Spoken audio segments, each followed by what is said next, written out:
As 7 trombetas pela manhã nós falamos sobre a 1, 2, 3 e 4, né? Você foi abençoado de manhã? Diz amém. Você foi mesmo abençoado? Tem sentido que Deus tem falado com você? Tem conseguido ler o livro agora com um olhar mais profundo, né? Procurando interpretar a teologia do livro e a aplicabilidade dele para hoje? Tem procurado? Diga sim. Amém. Então fique de pé agora e vamos continuar. À noite, as 7 trombetas, a quinta, a sexta e a sétima. Abra Apocalipse 8. Vamos começar no Apocalipse 8 e a gente vai avançar mais aí. O convidado que está vindo hoje pela primeira vez, eu peço assim que você respira, né? Respire, pega um copo d'água, né? Você vai ouvir, se eu for ouvir esse como primeiro sermão, você vai estranhar muito, porque esse sermão ele vem de uma sequência, né, gente? De explicações, uma sequência de ensinos que a gente vem fazendo em série. Eu creio que quem está acompanhando todos os sermões está entendendo bem mais, né? Bem mais, porque vai fazendo muito sentido. Cada página que vira, as conexões, não é hora uma trombeta apontando para uma taça com a execução do juízo. Domingo que vem pela manhã serão as 7 taças, os 7 juízos que Deus impetra diretamente à humanidade, e nós vamos interpretá-los um por um. Eu farei tudo de manhã, não tem culto à noite, então irmão, venha preparado para me doar 45 minutos. Nós vamos ter que fazer correndo, às pressas, não vai ser um negócio, mas vamos passar um por um explicando como interpretar um juízo tão pesado desse, né, por homens ímpios e sob uma geração de pessoas ímpias e que se desviam. Apocalipse 8, eu vou fazer o verso de número 13, vamos ver se é isso mesmo. Apocalipse 8, o verso 13. O 13 vai dizer exatamente assim, né? O texto do ai, né? Quando chegamos nas trombetas, né, ele vai anunciar quando começa o último ai, né, da trombeta. Na verdade, isso está em 1, aqui está realmente trocado, é 8:6, deixa eu pegar aqui, isso, está aqui. 8:6, Apocalipse 8:6, volta lá para mim, corrija por favor, 8:6. Então os 7 anjos que tinham as 7 trombetas na mão se prepararam para tocar. Quinta trombeta, abra agora por favor, Apocalipse 9, a partir do verso 1. E aqui começamos a palavra, tem no slide, vamos colocar? Apocalipse 9, 1, aqui começamos, estamos na quinta trombeta, vamos lá? Pode voltar, isso, esse aí. O quinto anjo, eu vou ler na tela, né? O quinto anjo tocou a trombeta e viu uma estrela que tinha caído do céu sobre a terra. Ele foi dada a chave do poço do abismo. Ela abriu o poço do abismo e dele saiu fumaça, como uma fumaça de uma grande fornalha, e o sol e o ar se escureceram. E com a fumaça saída do poço, também da fumaça saíram gafanhotos para a terra. E lhes foi dado poder, como o poder que tem os escorpiões da terra. E lhes foi dito que não causassem dano à erva da terra, nem qualquer coisa verde, nem árvore alguma.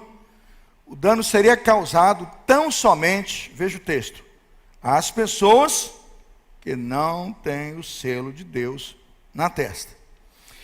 Também não lhes foi permitido que os matassem, mas que atormentassem durante 5 meses, período de tempo. E o seu tormento era como o tormento de escorpião, quando fere alguém. Naqueles dias as pessoas buscarão a morte e não a encontrarão. Também terão desejo de morrer, mas a morte fugirá delas. O aspecto dos gafanhotos era semelhante a cavalos, preparados para a batalha. Na cabeça deles havia como que coroas parecendo de ouro. E o rosto deles era como o rosto de um ser humano. Tinham também cabelos como cabelos de mulher, e os dentes eram como dentes de leão. Tinham couraças como couraças de ferro. O barulho que suas asas faziam era como o barulho de carros puxados por muitos cavalos, quando correm para a batalha. Tinham ainda a cauda como escorpiões e um ferrão. Numa cauda tinham poder para causar dano às pessoas, 5 meses. Tinham por rei sobre eles o anjo do abismo. Destaco, o capítulo 2, verso 1, fala que o anjo está no abismo e tem uma chave controla o abismo. Aqui apresenta esse rei, 2:11. Tinham por rei sobre eles o anjo do abismo, cujo nome em hebraico é... Como é que é o nome? O irmão fala hebraico muito bem. Abaddon. E em grego? Os irmãos falam grego muito bem. Abaddon, e em grego, Apolion. O primeiro ai passou, eis que depois dessas coisas vem ainda o quê? 2 ais. Quinta, sexta e sétima. 3 ais, esse é só o primeiro deles. Vamos orar? Senhor, obrigado pela beleza desse texto e pela necessidade que temos de interpretá-lo. Se esse não fosse um texto entregue à sua igreja, por que ele seria enviado às igrejas da Ásia? Se Éfeso, ó Deus, Esmirna, Tiratira, Sardes, Pérgamo, Laodiceia, ó Deus, Filadélfia, não pudessem interpretá-lo, que sentido faria? Muito obrigado, porque a tua interpretação tem chegado até nós e a tua palavra tem alimentado a sua igreja. Obrigado porque podemos compreender o texto hoje, à luz de nossa realidade como igreja e como ministros do Senhor. E dê-nos a compreensão agora dessa quinta trombeta e como podemos compreendê-la na ação e nas consequências do que ainda virão pela frente. Oramos em nome de Jesus. Amém. Podem sentar-se. O texto começa dizendo que uma estrela tinha caído do céu sobre a terra e lhe foi dada a chave do poço do abismo. A pior interpretação que alguém pode dar a esse texto, eu tenho muito temor, eu falo isso com muito temor e tremor, porque você vai comprar comentários que vão explanar o texto, e vão dizer que esse anjo aí é Jesus, porque ele tem as chaves do Hades e do inferno, ele tem as chaves da morte, a carta a Filadélfia. Em nome de Jesus, cuidado. Há inúmeros ensinos nas rádios, há canais de YouTube, colocam esse anjo como Jesus. Irmãos, o capítulo 9, que é o texto que lemos, que fala do capítulo 9, versículo 1, que tem um anjo com uma chave no abismo, ele apresenta o anjo. Isso é muito importante, porque o indivíduo vê uma chave lá no versículo, uma palavra no versículo, e acha que ali ele já pode, naquele contexto do versículo, é o capítulo 9, verso 1, um anjo do abismo, ele pode interpretar porque ele tem uma chave. A chave da interpretação está na sentença, toda a sentença, capítulo 9, verso 11, veja aí. Tinham por rei sobre eles quem? O anjo do abismo. Aqui, irmãos, ele recebe o nome dele. Qual é o nome dele? Abaddon, e em grego é o quê? Apolion. Ele fala em hebraico e em grego, porque você tem o Antigo Testamento em hebraico, e o Novo Testamento está sendo distribuído em quê? Em grego. O texto está sendo escrito em grego, entregue como cartas em grego para as pessoas.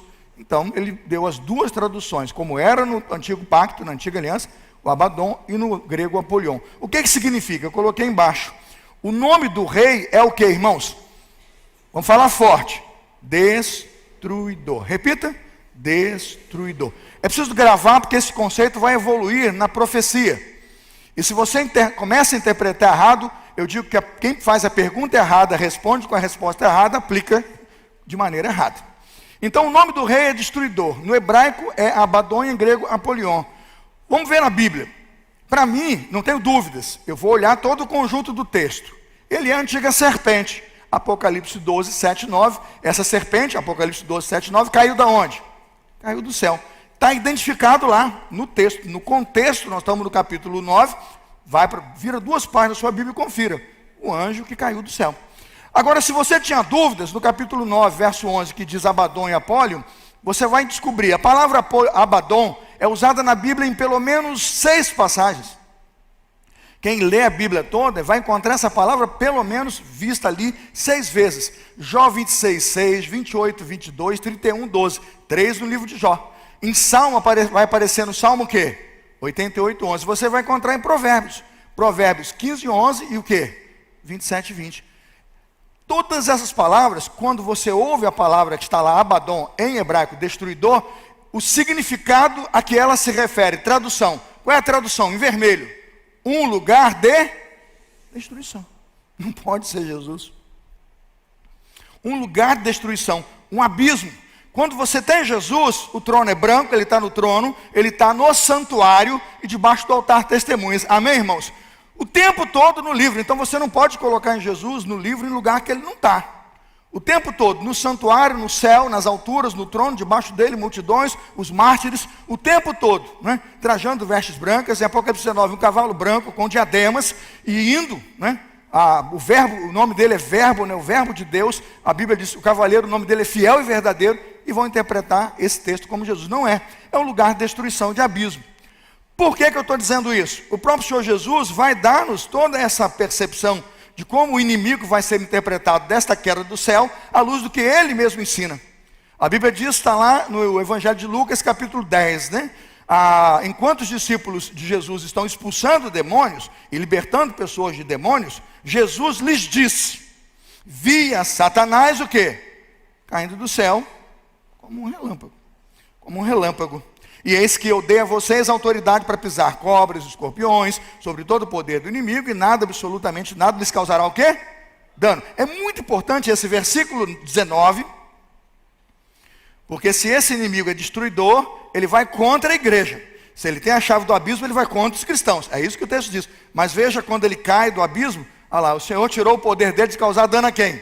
A igreja.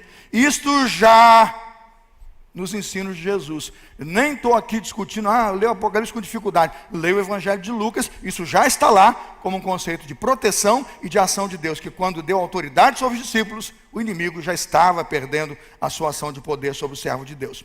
Mas aí surge uma figura muito interessante que tem que ser interpretada. A seguir no texto, confira a sua Bíblia, Apocalipse 9, 3, a seguir, está com a Bíblia aberta, diga assim: não fecha, gasta essa Bíblia, e se acabar, compra outra. Né? É barato, compra outra, você vai ser abençoado. A palavra de Deus, gasta o celular, acende o seu celular, passa o texto, leia. Apocalipse 9:3, Apocalipse 9:7, Apocalipse 9:9, o que você tem lá? É muito interessante a visão. O aspecto dos gafanhotos era semelhante a cavalos preparados para o quê? Para a batalha. Ele começa a mostrar que estão chegando naquelas pessoas, né? E nessa visão, gafanhotos, que vão causar uma devastação tremenda. Não vão tocar nas pessoas que têm a marca de Deus, o selo de Deus, mas aqueles que não têm o selo serão devastados. Gafanhotos? Lá em casa, gafanhotos, se eu pisar, a Luísa fica brava comigo. Ô papai, pega o bichinho, bota ali no matinho, né? Bota na florzinha, de vez em quando aparece um lá. Eu gosto daquele que quando você está dormindo, ele fica na janela, noite toda. Aí quando você vai procurar, ele para. Esse aqui é legal, né? Você acende a luz, é procurar, aí ele, ó, você não acha. É um bicho inocente. Uma praga de gafanhotos, a gente tem que considerar que é uma praga realmente devastadora. Quem tem região agrícola e já procurou, se você procurar agora no YouTube, no seu canal do YouTube, praga de gafanhotos, você vai encontrar uns 1000 vídeos dentro da África. Né? Cidadãos no meio da praga, tem vídeo. Um gafanhoto passando, comendo tudo, irmãos, eles passam umas horas na plantação e quando eles saem, o que sobra? Sobra nada. Tem muito na África, muito. Eu estava vendo, eu passei a tarde hoje assistindo alguns lá, falei, Jesus, é uma parede de insetos que devora tudo, come milho, come tudo, trigo. Quando ele passa, levanta voo, o fazendeiro fica pobre, porque eles comem tudo. É disso que João está falando, é desse gafanhoto. Vamos analisar. Primeiro, estou dizendo que João fez sim uma busca pelas compreensões da teologia da libertação do povo de Deus no Egito. E quando eu falo, não falo da teologia da libertação de hoje, não. Aquela que o povo de Deus está escravizado no Egito, Deus manda Faraó libertar o povo. Manda Moisés falar com Faraó, deixa o meu povo o quê? Ir. Faraó, coração duro, endureceu, Deus mandou o quê? 10 pragas. E essas 10 pragas são colocadas sobre o Egito para que o coração de Faraó, que está duro, seja amolecido e ele deixe o povo ir. Porque ele vai perceber que Deus não está feliz com ele, não. Enquanto o povo de Deus não saísse, essas pragas continuariam. Primeira praga, segunda, de manhã eu falei sobre 4.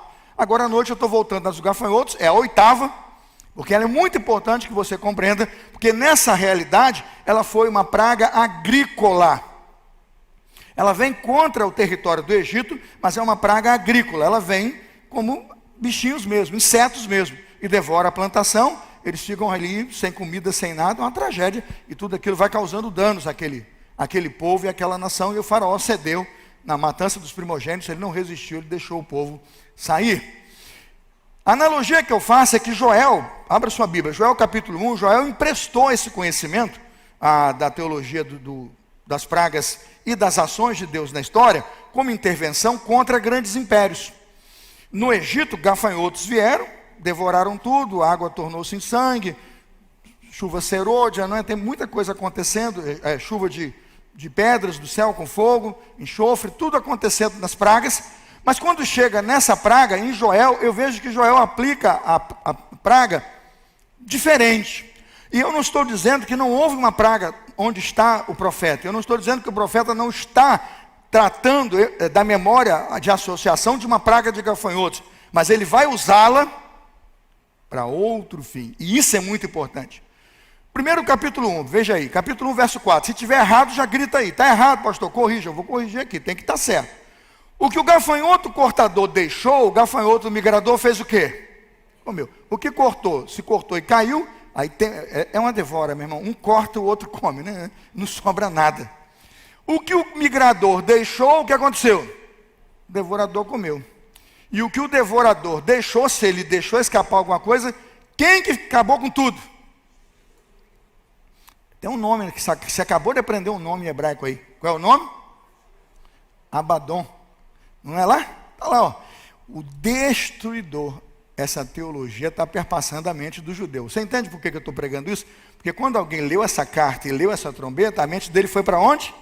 Ele foi para as teologias do Antigo Testamento. Ele foi o judeu, né? João está numa ilha, está mandando uma carta para as pessoas que estão conhecendo as dádivas do Senhor pelo texto da Escritura Sagrada. A mente dele vai para o destruidor. Ele fala, Abaddon, Apolion. Ele está dizendo, o destruidor tem poder de devorar. Aqui uma praga de gafanhotos, mas veja depois como ele aplica. Vá para o capítulo 2, vira a página aí.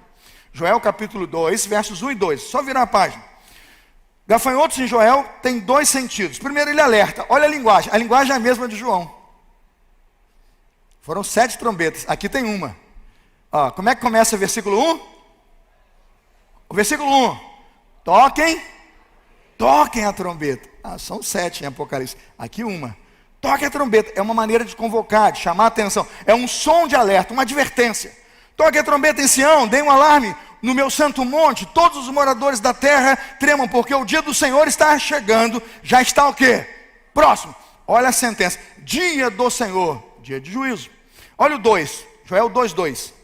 É dia de trevas, escuridão, dia de nuvens, densas trevas, como a luz do amanhecer sobre os montes. Assim se difunde um povo grande. Mudou.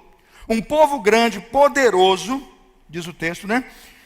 Como nunca houve igual, desde os tempos antigos, nem haverá outro depois deles, pelos anos seguintes, de geração ao quê? A geração. De repente é gafanhoto, tem toda uma evolução de gafanhotos. O retrato de uma praga agrícola é associativo, mas olha para onde o texto vai. Vai para um povo. Do que ele está falando? Joel está se referindo à invasão assíria. Não tenha dúvida que ele está falando de um exército bélico. Não tenha dúvida que ele está falando de cavalos mesmo. Cavalos que com seus cavaleiros passam com poder de destruição. Cavalos que têm pontas, que têm armas, que têm caudas com armas. Que tudo nesse cavalo, que é uma arma de guerra de um exército forte, destrói aquelas pessoas que estão andando a pé ali. Esses cavalos entram, como hoje entram nas grandes batalhas, como carro-tanque. Aquela blindagem protetora, aquela face escondida. Já viram nos filmes como é que eles procuram reproduzir o recurso desses cavalos que lutavam nas antigas guerras? Ele remonta as figuras bélicas. E está usando uma devastação e o poder de lembrança de como há a chegada devastadora de insetos, mas como podem vir cavalos como nuvens. Guerras que vêm sobre nós e nos pegam de surpresa, devorando nossas casas, nossas famílias. Ele vai colocar, Joel capítulo 2, versículo 4. Qual é a aparência do gafanhoto? Veja se o gafanhoto é assim, não. A aparência é o quê? Joel 2, 4. Está certo isso aí? Está certo? A aparência é como cavalos. Apocalipse 9, 11. Alguém tem a Bíblia aberta aí? Dá uma olhada. Apocalipse 9, 11. Vamos ver. Apocalipse 9, 11. Deixa eu ver se está certo. Tinha uma cauda. Tinha um... Não é esse não. É o 7, né? 7, 9, 7. O aspecto dos gafanhotos era semelhante ao quê? Estão comigo, sim ou não? Apocalipse 9, 7. O aspecto dos gafanhotos era semelhante como cavalos. Cavalos preparados para quê? Não tem dúvida. Ele está falando de gafanhoto, mas ele não está falando de gafanhoto. Esse exército de cavalos, e aí continua, né? Só para a gente fechar, né? A visão. E como que esse povo da Síria devastou, né? O povo de Deus, né? Como um estrondo semelhante aos carros de guerra, está vendo o versículo 5? Eles vêm saltando no alto dos montes, crepitando em chamas de fogo, que devoram a palha como um povo poderoso, posto em ordem de combate. Quando voltamos ao Apocalipse, entendemos então claramente que a visão de Joel é a influência para a visão de João em Apocalipse. Ele remonta as pragas, como eu tenho colocado, que as pragas estão conectadas, ele usa como linguagem, porque o povo faria por memória associativa o poder, o impacto devastador destas guerras que ele está pronunciando, que ele está vivendo, mas ele faz isso usando a linguagem apocalíptica do Antigo Testamento.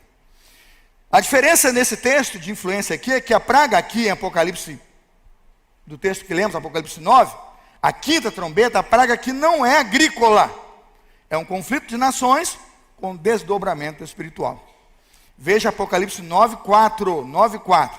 E lhes foi dito que não causassem dano à erva da terra, nem a qualquer coisa verde, nem a árvore alguma, tão somente as pessoas que não têm o quê? Não têm o selo de Deus na testa. Só pode atingir quem?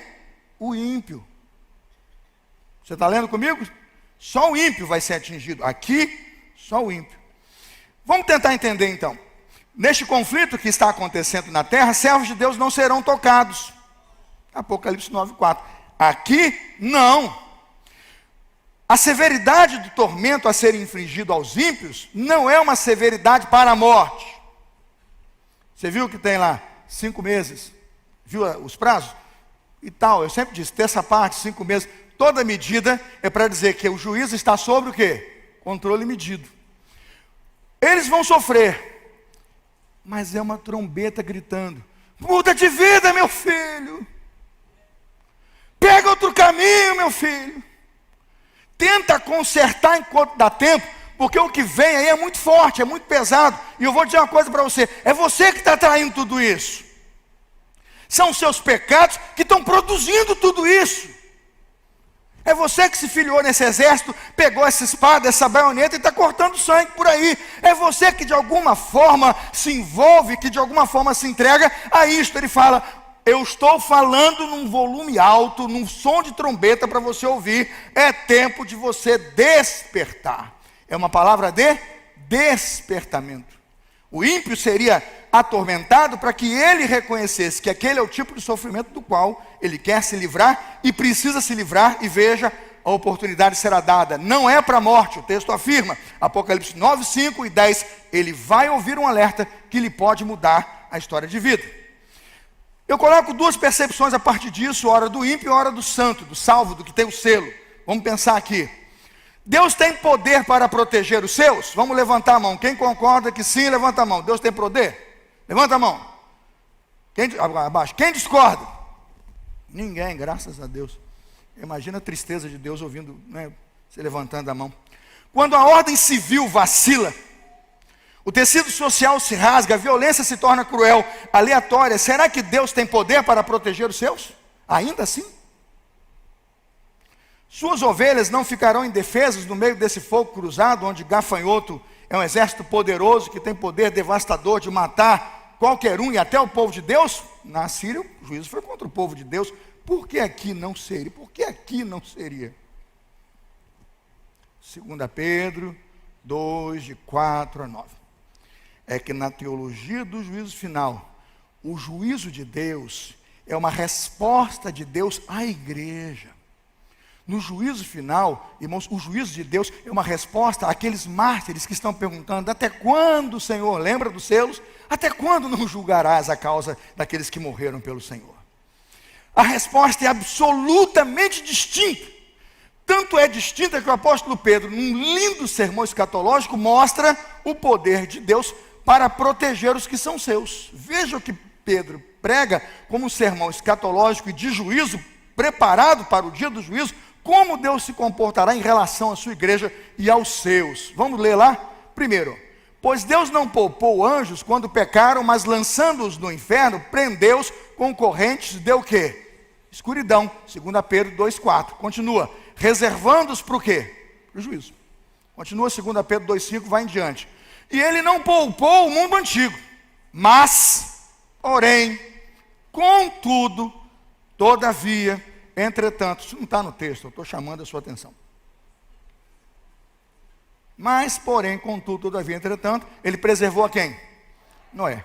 Pregador da justiça, e mais 7 pessoas, quando fez vir o dilúvio sobre quem? O mundo dos ímpios.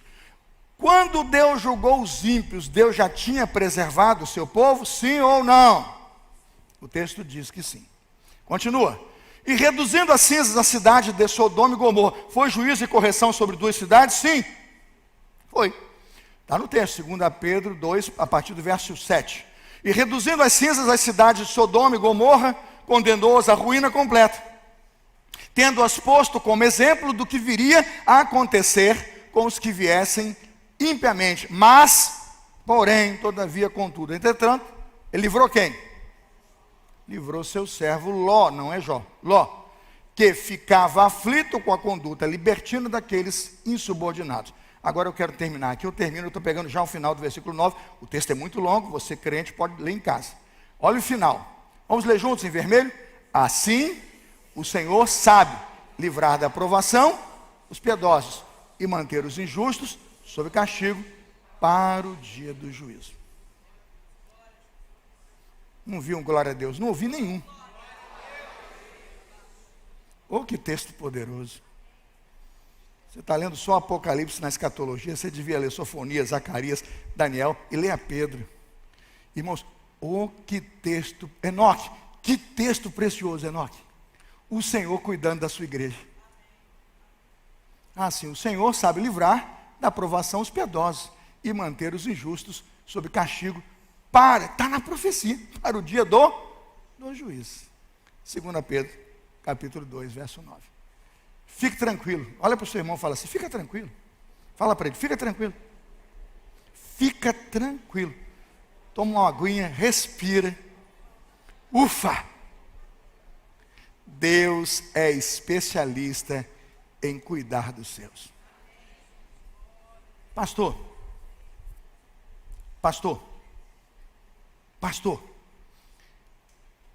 mas João Batista passou a cabeça na bandeja. Mas João está preso na ilha de Patmos. Se aquele negócio for verdade, colocaram ele num caldeirão de azeite, não morreu, botaram na prisão para ver se não abafa o caso. Abafa o caso. Pastor, Atos 12, né? Tiago decepado na espada. Pastor, Estevão. Esse texto me conforta que Deus tem a sua igreja e Deus tem seus mártires. Ele preserva o seu rebanho e o guardará da aprovação que ele quiser e quando quiser. Ele prometeu e ele provou. Está aprovado. Noé, vocês viram a lista? Eu quero que Deus coloque o seu nome ali. Mas se o meu nome estiver na galeria daqueles que perderam a cabeça, esse texto me faz ter certeza. Eu não fui preservado porque Deus me escolheu para ser mártir, para ficar debaixo daquele trono e gritar por justiça. E é porque eu gritei por justiça, eu morri por causa dele, que ele vai descer e vai fazer juízo sobre isso aqui, porque é isso que diz o selo, que aqueles que estão debaixo do trono dizem, até quando, Senhor? Hein, Mauro? Seja por Marte, seja guardado, seja protegido. Esse texto me ensina que Deus cuida da sua igreja de forma muito preciosa. Ele escolhe quem Ele quiser, guarda como quiser, usa como quiser, porque é para a glória de quem? Dele. Ou a carta a Esmirna é uma carta qualquer. Vais passar por grande tribulação, grande provação, 10 dias, não diz a carta? Orientação, ser fiel até e dar-te-ei a coroa da... Vale a pena sim ou não, irmãos? Oh, claro que vale. E quando nós estudamos um ensino como esse, começamos a compreender como o nosso Deus maravilhoso nos deu isso de presente. De presente. Para nosso conforto, nosso consolo e nossa compreensão. Porque essa teologia está no texto, Apocalipse 7:1. Depois disto vi 4 anjos em pé. Conecta comigo, hein? Depois disso vi 4 anjos em pé, nos 4 cantos da terra. O que esses anjos estão fazendo? Isso tudo é antes, irmãos, da trombeta. Isso tudo é antes da trombeta. Nós estamos naqueles textos do selo. 4 anjos nos 4 cantos da terra, segurando os 4 ventos. O motivo de segurar esse vento tem um objetivo muito claro. Eu entendo a proteção de Deus, porque os ventos não soprassem sobre a terra, nem sobre o mar, nem sobre árvore alguma. Há um objetivo, verso 3. O objetivo está no 3, 7, 3. Não danifiquem nem a terra, nem o mar, nem as árvores, até, há um objetivo, até o quê? Marcarmos com um selo na testa, quem? Quem? Os servos do Senhor. Sabe por que você recebeu selos? Para você ser informado que o juízo está em andamento. Mas a trombeta não vai tocar. Os 4 anjos estão ali assim, ó, meio que naquela posição do Usain Bolt ali, assim, ó, doido para correr. Né? Naquela tábua de corrida, já viu? Eles estão ali, ó, esperando aquele pá! Mas tem um anjo na frente fazendo o quê? Segurando. Quando aquele anjo tirar a mão, significa que Deus já marcou os que são seus. Aleluia! E aí o bicho vai pegar. O juízo vai chegar. Porque quem está protegido pelo Deus que protegeu e selou, viu, Paulo? Orei por você hoje, hein? O Senhor vai guardar. Mas aquele que debochou, riu de Deus, ignorou o juízo, meu irmão, aí eu vou falar uma coisa para você. Eu não quero estar na pele dessa gente, não. Quando eu olho para um texto como esse, então, eu tenho um conforto muito grande, que eu vejo que o projeto, desde o capítulo 7, que é dos selos, mostra um Deus protegendo o seu povo, interrompendo ações espirituais e movendo seus anjos, para depois que ele libera esses 4 anjos, difundir este selo por toda a terra. Sim, Deus está protegendo. Vamos à 6ª trombeta, vamos lá, faltam só 2, amém, irmãos? A 6ª trombeta, Apocalipse 9, 13 a 21. O 6º anjo tocou a trombeta, ouviu uma voz que vinha das 4 pontas do altar de ouro, que se encontra na presença de Deus, dizendo ao 6º anjo, o mesmo que tem a trombeta, solte, olha aí, acabamos de ler, não estava preso lá, capítulo 7? O que ele vai fazer agora com aqueles anjos que estavam presos e não podiam sair para juízo? Agora vai soltar. Se no capítulo 7, você, ó, volta aí, ó, se no capítulo 7 eles estão presos, no capítulo 9, agora 9 e 13, eles são o quê? Soltos. Solta os 4 anjos que estão amarrados junto ao grande rio Eufrates. Então foram soltos os 4 anjos que se achavam preparados para a hora e o dia e o mês e o ano em que matassem a 1/3 parte. Falei de novo, medida. O controle de Deus e a decisão de Deus sobre onde e quando ele vai emitir o seu juízo. Isso é uma linguagem. Continua, 16. Apocalipse 9, 16. O número dos exércitos das cavalarias era de 20.000 vezes 10 milhares. Eu ouvi o seu número. Assim, nesta visão, pude ver que os cavalos e os seus cavaleiros tinham couraças cor o quê? Olha o cavalo vermelho voltando aí. Couraça cor de fogo, de jacinto de enxofre. Cabeça dos cavalos era como a cabeça de um leão, e da sua boca saíam fogo, fumaça e enxofre. Olha o cavalo vermelho voltando aí. Por meio destes 3 flagelos, a saber, pelo fogo, pela fumaça e pelo enxofre, saíam da boca dos cavalos, foi morto o quê? A 1/3 parte da humanidade. 1/3 parte. 19. Vamos continuar. Pois a força dos cavalos estava na boca e na cauda deles, e as caudas deles eram semelhantes a serpentes, com cabeças e como elas causavam dano. O resto da humanidade, isto é, aqueles que não foram mortos por esse flagelo, que não morreram durante esse episódio, o que aconteceu com eles? Eles se arrependeram. Aí eu fico assim, dorme com um barulho desse. Meu diácono Vanderlei, dorme com um barulho desse. Deus está falando alto, Deus está dando oportunidade, a revelação mostra fatos históricos, mostra proféticos que estão acontecendo, muitas dessas gerações vão acompanhar, depois que eles veem que Deus realiza tudo isso, com essa justiça, o que eles fazem? Eles não mudam de opinião. Não se arrependeu das obras das suas mãos, eles não deixaram de adorar, a quem? Demônios, ídolos de ouro, prata, bronze, pedras de madeira, que não podem nem ouvir, nem andar. Obviamente ele fala de toda a idolatria, daquele culto ao imperador, daqueles que estão largando o altar do Senhor para procurar todo esse tipo de idolatria. Essa gente ouviu o ensino, viu as disciplinas que essas guerras terríveis causam. Deus está mostrando, estou controlando tudo isso e estou preservando você para que você possa mudar de direção. O que você faz? Não se arrependeu. Você não se arrependeu. 21. Também não se arrependeram dos seus homicídios, nem das suas feitiçarias, nem da sua o quê? da sua imoralidade sexual, nem dos seus frutos. Isso é para hoje ou não? Isso é para hoje. E o apelo de quem compreende uma visão como essa é olhar para tudo isso e se desviar, porque o juízo está claro ali. A sexta trombeta introduz então o quê? Um elemento puro, né? De puro horror. Quando uma hoxa angelical elimina um terço da população terrestre, uma destruição sem o quê? Sem precedentes. E a pessoa vê isso acontecer, isso passa diante dos olhos dela e ela não se arrepende. João pode ter sido influenciado por quê? Imagino agora, de onde vem essa visão, se não é a Babilônia, aqui, se não é a Assíria, aqui, não é? E ele está falando para uma geração que agora tem que se arrepender, então ele precisa focar nesse momento o que pode acontecer e o que pode vir sobre eles. Eu não tenho dúvida não. Para mim, João deve ter se influenciado pelos partos. Os partos são um povo feroz e inigualável na arte da cavalaria, por isso cavalos, localizado no porto do Eufrates. Tem Eufrates nesse texto? Tem ou não tem? Vê se tem aí nesse texto Eufrates. É muito interessante que tem, a palavra aparece claramente, exatamente quando eles se movem a partir do rio, né? Veja o versículo de número 14, 9 e 14. Dizendo ao sexto anjo, o mesmo que tem a trombeta, solte os 4 anjos que estão amarrados junto ao grande rio, o quê? Olha aí. Essas cavalarias estavam perto do rio Eufrates, que constituía a possibilidade de vingança de Roma no campo de batalha. Sabe quem eram os partos?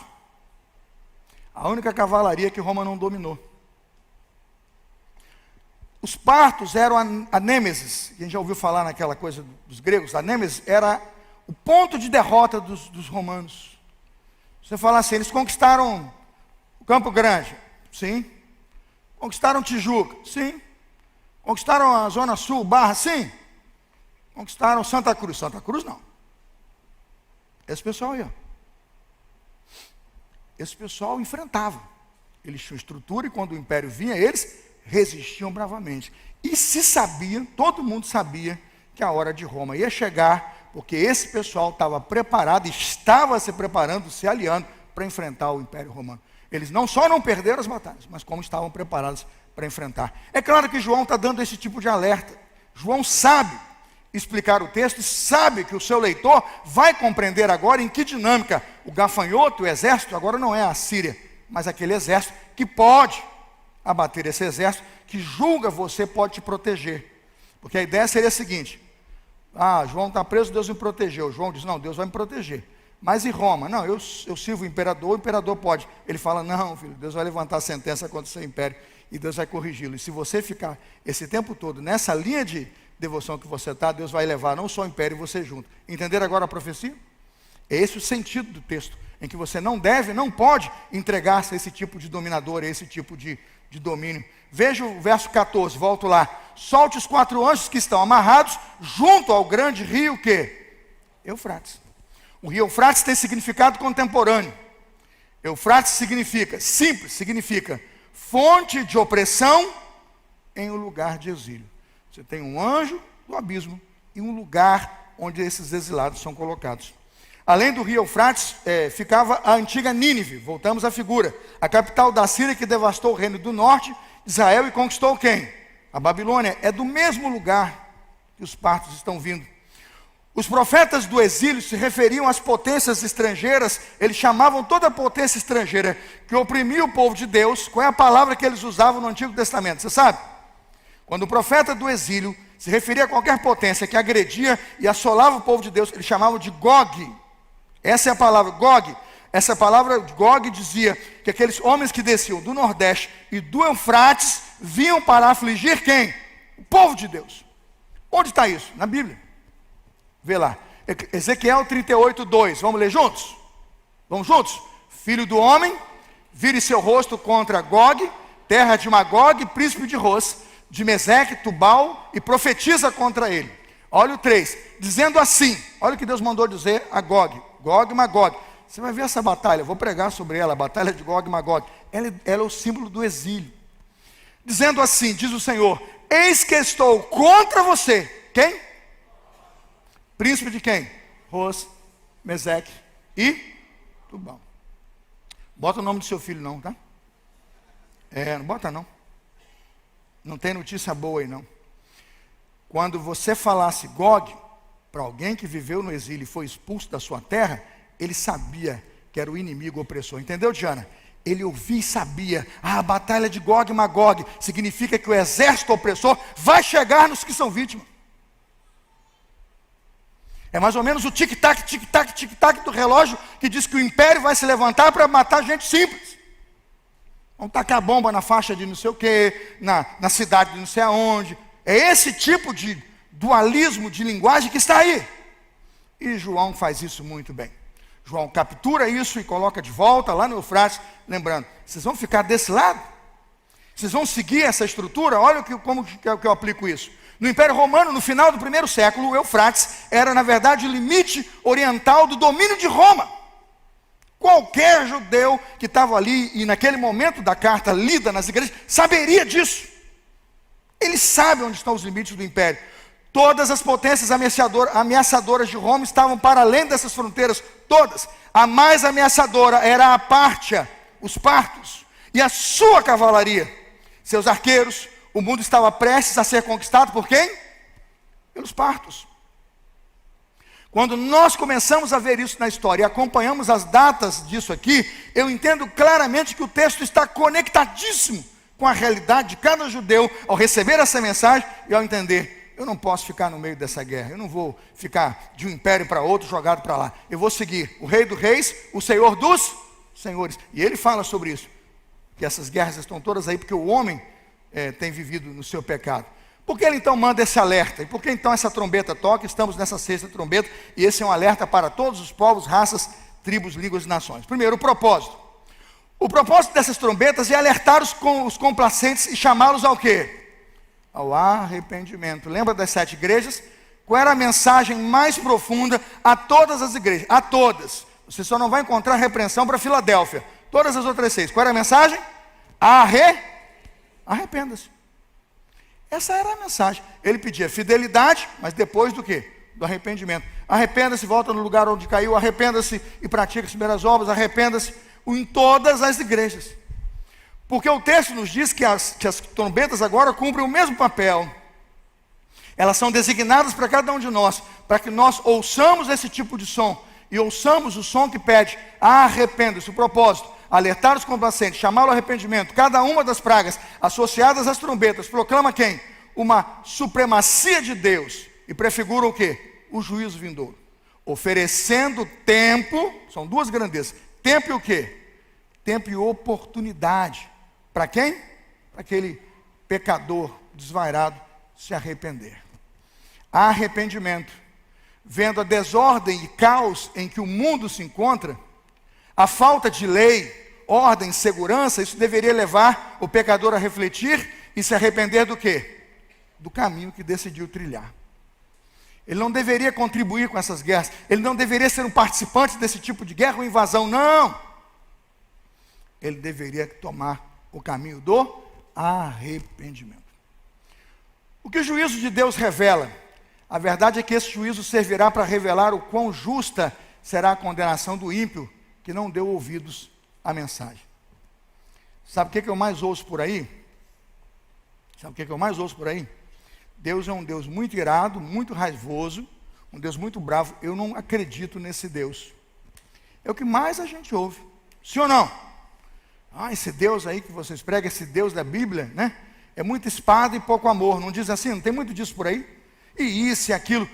Aí quando fala que haverá um juízo final e uma condenação, o pessoal fala, esse Deus eu abomino. Que Deus é esse que ama o seu povo, mas empurra. Irmãos, esta mensagem, entendeu agora? Esta mensagem mostra que ninguém é inocente.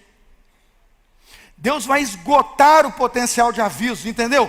Deus vai esgotar a capacidade de você compreender que precisa mudar. Deus vai usar todos os sons, todas as terras, todas as trombetas, vai usar o seu pai, a sua mãe, o seu pastor, vai levantar profetas aos montes, sermões milhares, você ouvirá, você é pecador, se arrependa, o seu caminho está errado, virai-vos e convertei-vos ao Senhor. E se você não virar, entenda, não tem solução. Porque o que Deus pode fazer, e como Ele vai fazer, até você encontrá-lo e aceitá-lo, Ele faz, mas negar é com você.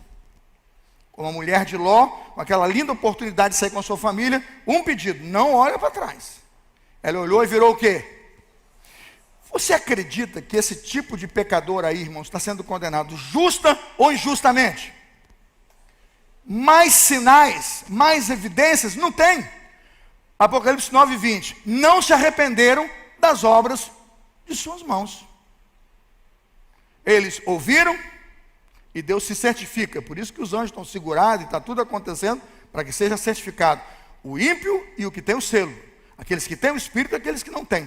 Eles não se arrependeram.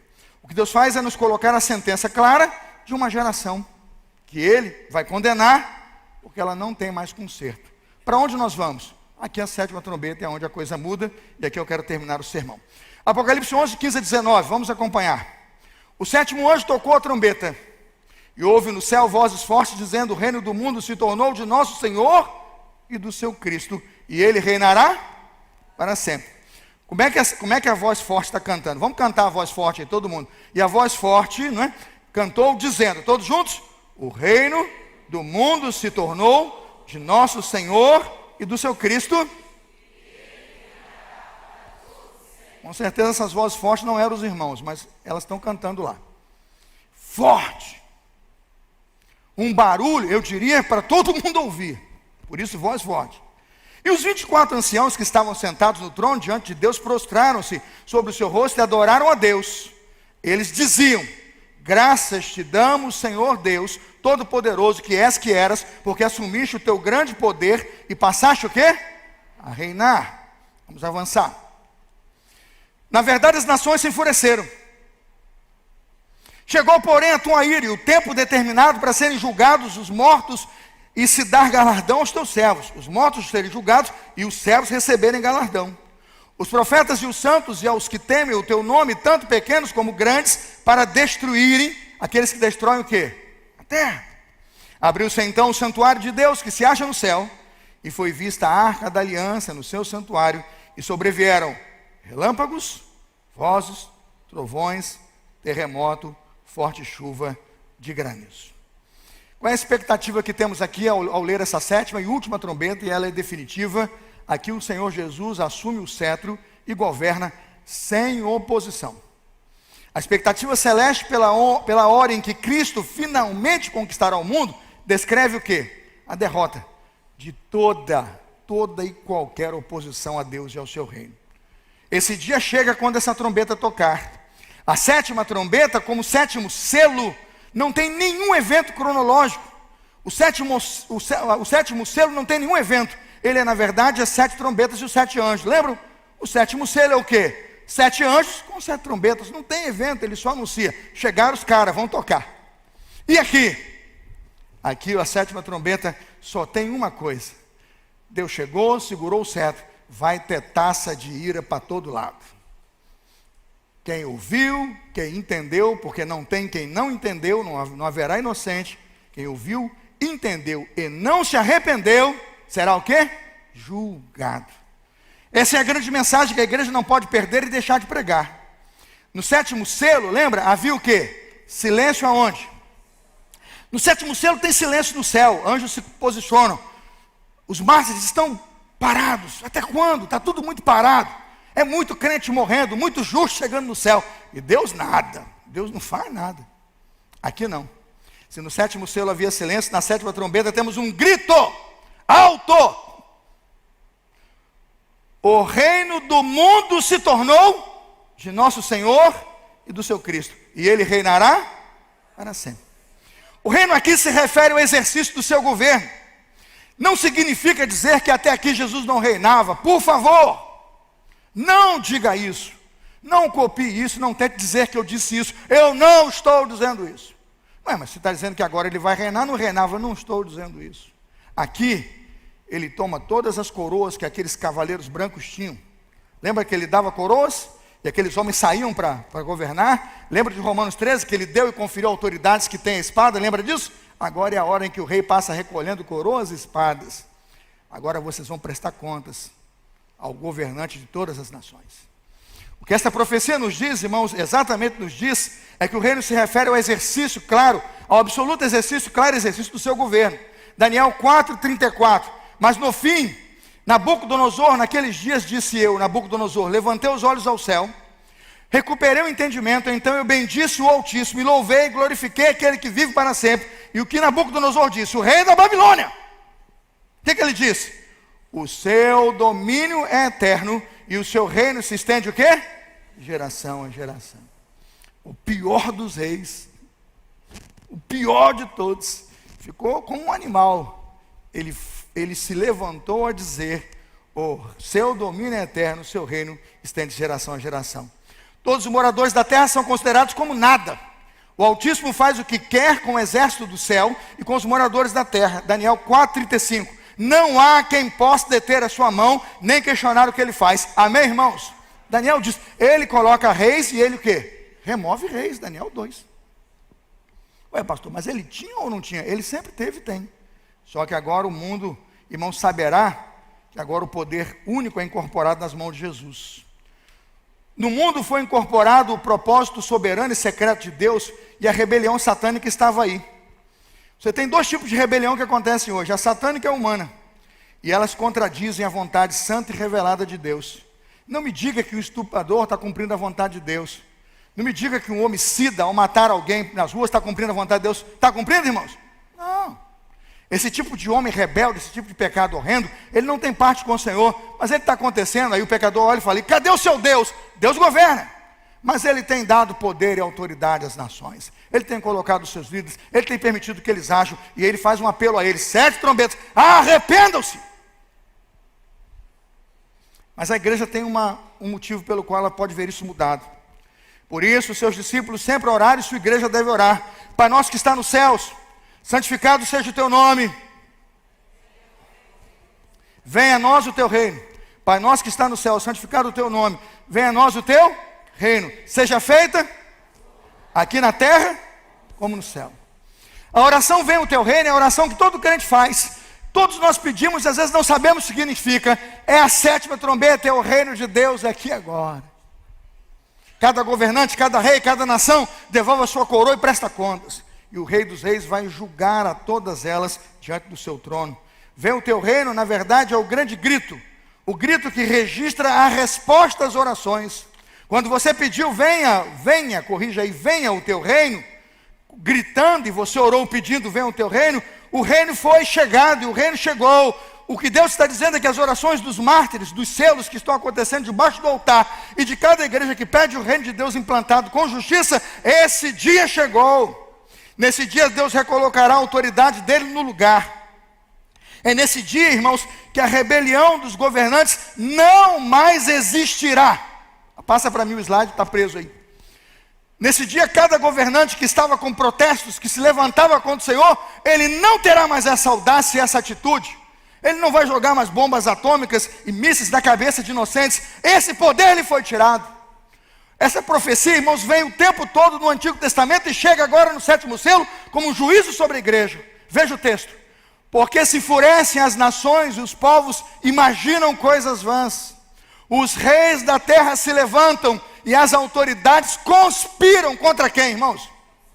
Contra o Senhor e contra o seu ungido, dizendo, vamos romper os seus laços e sacudir de nós o quê? As suas algemas.